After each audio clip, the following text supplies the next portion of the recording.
Imagine this. You're standing at the edge of everything you've ever wanted. The promotion is within reach, the relationship is deepening, the creative project is finally taking shape. And then, without warning, you press the self-destruct button. You procrastinate on the final presentation.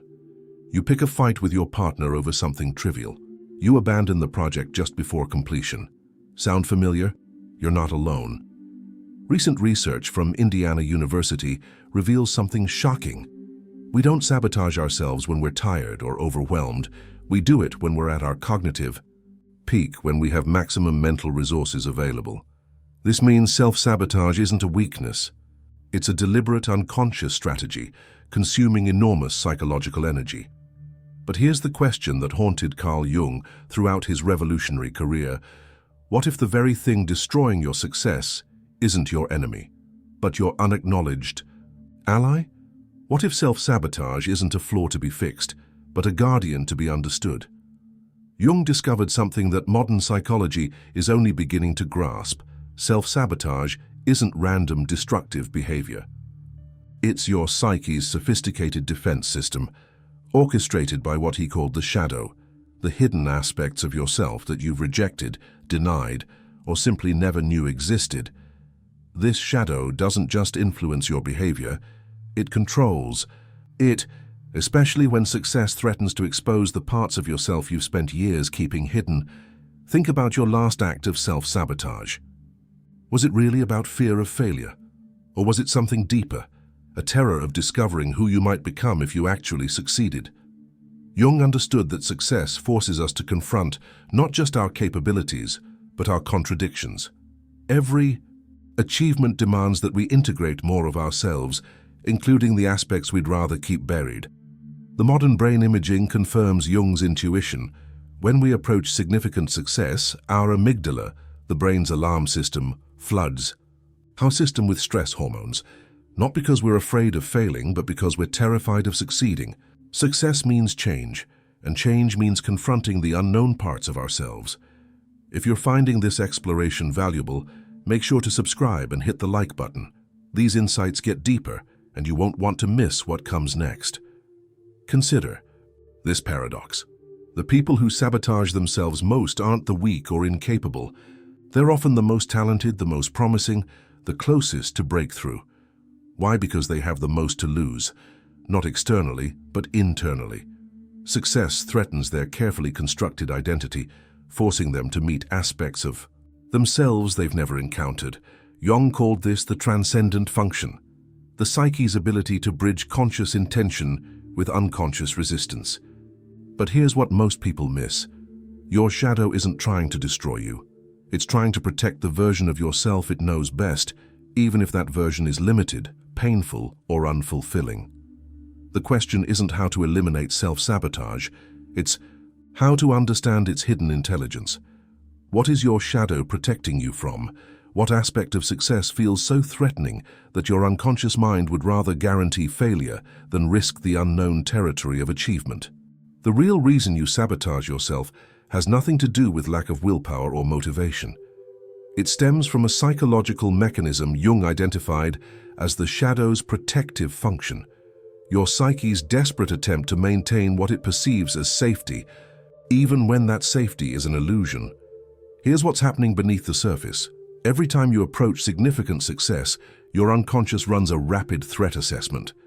But it's not assessing external dangers, it's calculating internal risks. Will success force you to acknowledge aspects of yourself you've rejected? Will achievement demand that you step into a version of yourself that feels foreign or threatening? Jung understood that we don't just have a conscious personality, we have an entire hidden personality composed of everything we've rejected about ourselves. This shadow personality contains not just negative traits we've suppressed, but positive qualities we've disowned because they threatened our sense of belonging or safety. Consider the perfectionist who sabotages projects just before completion. Traditional psychology focuses on fear of failure, but Jung would look deeper. What aspect of success feels so threatening that the unconscious prefers guaranteed failure? Often it's the fear of discovering their own creative power, a quality that might have been discouraged or punished early in life. The shadow operates through what Jung called autonomous complexes, psychological patterns that act independently of conscious control. When you procrastinate on important deadlines, pick fights before intimate moments, or abandon projects at crucial stages, you're not witnessing personal weakness. You're witnessing the shadow's sophisticated strategy to keep you within known psychological territory. Modern neuroscience validates Jung's insights. Neuroimaging shows that approaching significant achievements activates brain regions associated with threat detection, not reward anticipation. The anterior cingulate cortex, responsible for conflict monitoring, lights up when we near success, scanning for internal contradictions between who we think we are and who we might become. This creates what Jung called psychological compensation, the unconscious mind's attempt to balance conscious aspirations with hidden reservations. If your conscious mind says, "I want success," but your shadow contains beliefs like, "Success changes people in bad ways," or "Successful people become isolated," your psyche will generate behaviors that prevent the threatening transformation. The shadow's sabotage often manifests through projection, unconsciously attributing our disowned qualities to others. The person who sabotages career advancement might unconsciously believe ambitious people are selfish, projecting their disowned ambition onto others while ensuring they never have to confront their own drive for success. Jung identified several shadow formations that drive self-sabotage. The imposter shadow fears being exposed as inadequate. The rebel shadow rejects any structure that might lead to conventional success. The victim shadow maintains familiar suffering rather than risk unknown joy. The controller shadow prefers predictable failure to unpredictable success. Each formation serves a protective function, preserving psychological equilibrium at the cost of growth. The imposter shadow protects against the vulnerability of authentic achievement by ensuring you never fully commit. The rebel shadow protects against conformity by rejecting opportunities that might require compromise. The victim shadow protects against disappointment by maintaining low expectations. But here's Jung's crucial insight. These shadow formations aren't inherently destructive. They're distorted expressions of legitimate psychological needs. The imposter shadow contains authentic humility. The rebel shadow holds genuine independence. The victim shadow carries real sensitivity. The controller shadow harbors legitimate wisdom about timing and preparation. The problem isn't having these shadows, it's being unconscious of them. When shadow aspects remain unacknowledged, they express themselves through sabotage. When recognized and integrated, they become sources of strength and depth. Jung noticed that self-sabotage intensifies during what he called individuation crises, moments when growth demands that we transcend our current identity. The psyche resists not because it wants to remain small, but because it fears losing the familiar structures that have provided security, even if that security is limiting. Understanding this transforms our relationship with self-sabotage. Instead of seeing it as personal failure, we can recognize it as the shadow's crude attempt at protection, a guardian that needs acknowledgement, not elimination. The hidden cost of unconscious self-sabotage extends far beyond missed opportunities and unfulfilled potential. When Jung studied the psychological consequences of shadow denial, he discovered that unacknowledged self-sabotage creates what he called psychological inflation followed by deflation, a destructive cycle that shapes your entire reality. Here's how the cycle works. Every act of self-sabotage generates unconscious guilt and shame, which the ego tries to compensate for through grandiose fantasies or perfectionist standards. You sabotage the job interview, then spend weeks imagining how you would have been the perfect candidate. You ruin the relationship, then construct elaborate scenarios where you're the ideal partner. This inflation phase temporarily soothes the wounded ego, but it's built on denial, making the eventual deflation even more devastating. Jung observed that people caught in this cycle develop what he called false personas, artificial personalities, designed to hide the shame of self-sabotage. You become the person who doesn't really try, so failure never reflects your true capabilities, or you become the eternal victim, where self-sabotage is always someone else's fault. These personas provide temporary protection, but require enormous psychological energy to maintain. The neurological impact is profound. Chronic self-sabotage literally rewires your brain's reward system. Each time you sabotage approaching success, you train your amygdala to associate achievement with danger. The anterior cingulate cortex, designed to help you navigate conflicts, becomes hypersensitive to success cues, generating anxiety whenever you approach meaningful goals. But the most insidious consequence is what Jung called shadow projection, unconsciously seeing your disowned self-sabotaging tendencies in others. You become hypercritical of people who waste their potential, not recognizing that you're witnessing your own disowned pattern. This projection creates a defensive barrier against self-awareness while poisoning your relationships with judgment and resentment. Consider the deeper social implications. A society filled with unconscious self-sabotages creates what Jung termed collective shadow, shared patterns of limitation that feel normal but stifle collective potential. You see this in workplace cultures where success is subtly discouraged, families where individual achievement threatens group harmony, or communities where anyone rising above the norm faces social pressure to conform. The relationship consequences are particularly devastating. Self-sabotage in intimate relationships creates what Jung called shadow bonding, unconscious agreements to limit each other's growth. You and your partner develop unspoken rules. Don't become too successful. Don't change too much. Don't outgrow the relationship's current limitations. This pseudo-safety destroys the very intimacy it claims to protect. Jung identified a particularly cruel irony. Self-sabotage often intensifies just before breakthrough moments. The psyche, sensing imminent transformation, generates increasingly sophisticated resistance. The novel gets abandoned one chapter before completion. The business fails just before profitability. The relationship ends right before deeper commitment. This isn't coincidence. It's the shadow's final desperate attempt to maintain familiar limitations. The creative consequences are equally profound. Self-sabotage doesn't just prevent external achievement. It blocks access to what Jung called the transcendent function, your psyche's natural ability to generate novel solutions and breakthrough insights. When you're unconsciously committed to limitation, your creative faculties remain dormant, not because you lack talent, but because creativity threatens the shadow's need for predictability. Perhaps most tragically, chronic self-sabotage creates what Jung termed psychological entropy, a gradual dissipation of life energy. Each sabotaged opportunity doesn't just represent lost external success, it represents lost contact with your authentic self. You begin to lose trust in your own motivations, question your deepest desires, and gradually disconnect from the vital force that drives genuine achievement.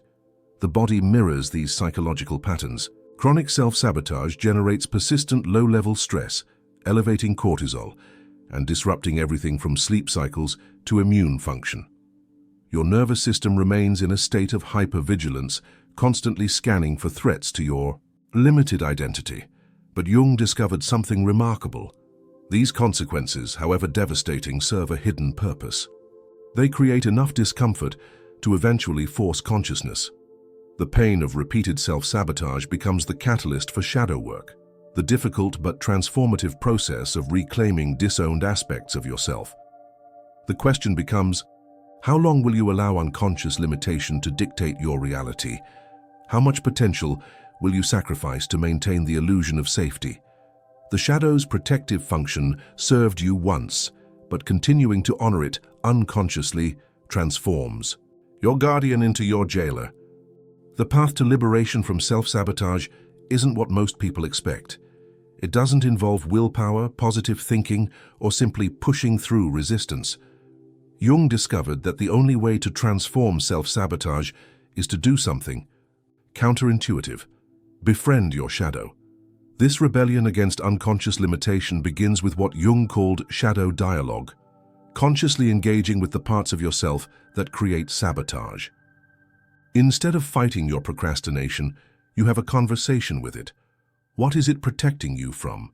What does it know about the risks of success that your conscious mind has overlooked?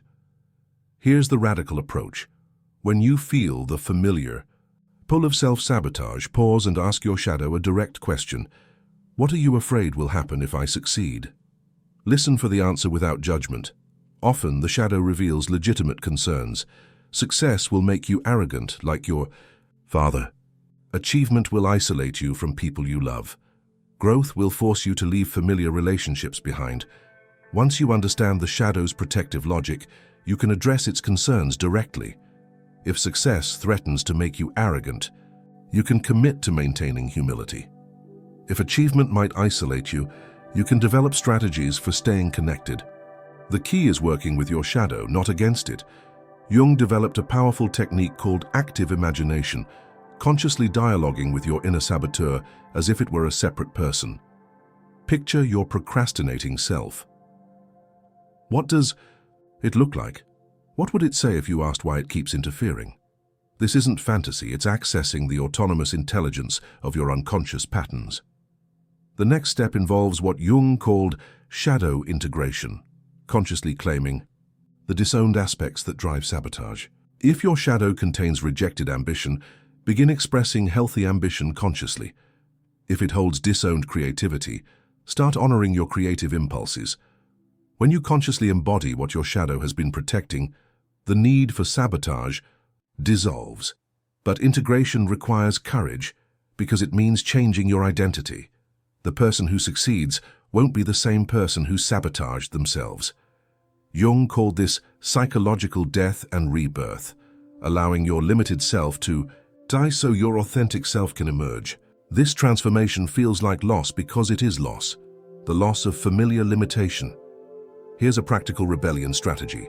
Create what Jung called temenos, sacred space for transformation. Dedicate specific times for shadow work where you consciously explore your resistance to success. Journal with your sabotaging self. Draw the images that emerge when you think about achievement. Let your shadow express itself symbolically instead of through destructive behavior. Another powerful approach is opposite action. When you feel the urge to sabotage, consciously do the opposite. Not as force or willpower, but as an experiment in shadow integration. If procrastination arises, take one small action toward your goal while acknowledging the fear behind the delay. Jung emphasized that this work requires what he called moral courage, the willingness to be disliked by the parts of yourself that benefit from limitation. Your inner critic might intensify. Relationships might strain as you stop colluding with others' limitations. This temporary chaos signals authentic transformation. The rebellion also involves changing your relationship with failure. Instead of using self-sabotage to control failure's timing and narrative, learn to fail authentically, giving your best effort and accepting whatever outcome emerges. This breaks the unconscious bargain where sabotage provides protection from genuine disappointment. Perhaps most importantly, Jung taught that shadow integration requires patience. Self-sabotage patterns developed over years or decades won't disappear overnight. But each conscious engagement with your shadow builds what Jung called psychological muscle, the capacity to hold tension between opposing forces without collapsing into unconscious reaction. The ultimate rebellion is refusing to live smaller than your authentic capacity. It's choosing growth over security, truth over comfort, and consciousness over the familiar darkness of unconscious limitation. Here's the truth that Carl Jung spent his entire career trying to convey, the realization that transforms everything. Your self-sabotage isn't your enemy. It's your unrecognized teacher, carrying the very qualities you need for authentic success. Jung discovered that every shadow pattern contains what he called buried gold, positive qualities that were suppressed along with negative ones. The procrastinator's shadow often contains deep wisdom about timing and preparation. The perfectionist's sabotage holds authentic standards of excellence. The rebel's resistance carries genuine independence and authenticity. This means that healing self-sabotage isn't about eliminating these patterns. It's about extracting their hidden intelligence while transforming their destructive expression. When you understand that your shadow has been protecting something valuable, everything changes. You stop fighting yourself and start collaborating with all aspects of your psyche. The most profound realization is this: you've never actually been sabotaging yourself. You've been unconsciously negotiating between different parts of yourself that have competing needs and values. The part that wants success and the part that fears its consequences. The aspect that craves growth and the aspect that values security. Self-sabotage is crude diplomacy between internal forces that need conscious integration. Jung called this process holding the tension of opposites, allowing contradictory impulses to coexist without forcing premature resolution. You can simultaneously want success and fear its consequences. You can desire growth while valuing stability. The key is making these tensions conscious instead of letting them play out through destructive behavior. When you embrace this understanding, something remarkable happens. The energy previously wasted on internal conflict becomes available for actual achievement. Jung estimated that most people use only a fraction of their psychological energy because so much is consumed by unconscious internal battles. Shadow integration liberates this trapped energy. But the deepest truth involves recognizing what Jung called the self, the organizing principle of your psyche that's larger than both your conscious ambitions and your shadow limitations. The self doesn't want you to succeed at any cost. It wants you to succeed in alignment with your authentic nature. Sometimes what looks like self-sabotage is actually the self redirecting you toward more authentic goals. This explains why conventional success strategies often fail. They try to override the shadow instead of listening to its intelligence. They push for achievement that violates your authentic nature, generating internal resistance that manifests as sabotage. True success requires what Jung called individuation, becoming who you really are, not who you think you should be. The ultimate realization is that self-sabotage often emerges precisely when you're pursuing goals that aren't truly yours, achievements, motivated by external expectations rather than internal calling. Your shadow sabotages false ambitions to protect your authentic path. Learning to distinguish between genuine desires and imposed goals eliminates much self-sabotage naturally. Jung's final insight was that psychological maturity involves developing what he called conscious suffering, the willingness to experience the discomfort of growth without resorting to unconscious escape strategies like self-sabotage. This means accepting that achieving meaningful goals will require becoming someone you've never been before. Here's the practice that changes everything. Instead of asking, "How can I stop sabotaging myself?" ask, "What is my shadow trying to teach me about authentic success?" This question transforms your relationship with resistance from adversarial to collaborative. The most powerful people Jung studied weren't those who eliminated their shadows. They were those who consciously integrated them. They could access both their ambitious drive and their protective wisdom. They could pursue success while honoring their need for authenticity. They became whole instead of just successful. If this exploration has opened new possibilities for understanding yourself, subscribe for more insights into the hidden dynamics that shape your life. Share this with someone who might be ready to transform their relationship with their own potential. Your self-sabotage isn't a bug in your psychological programming. It's a feature that needs updating. When you learn to work with your shadow instead of against it, you don't just stop sabotaging yourself. You become capable of achievements that honor both your ambitions and your authentic nature. This is the difference between forced success and sustainable fulfillment. The enemy was never your sabotage, it was your unconsciousness about its hidden purpose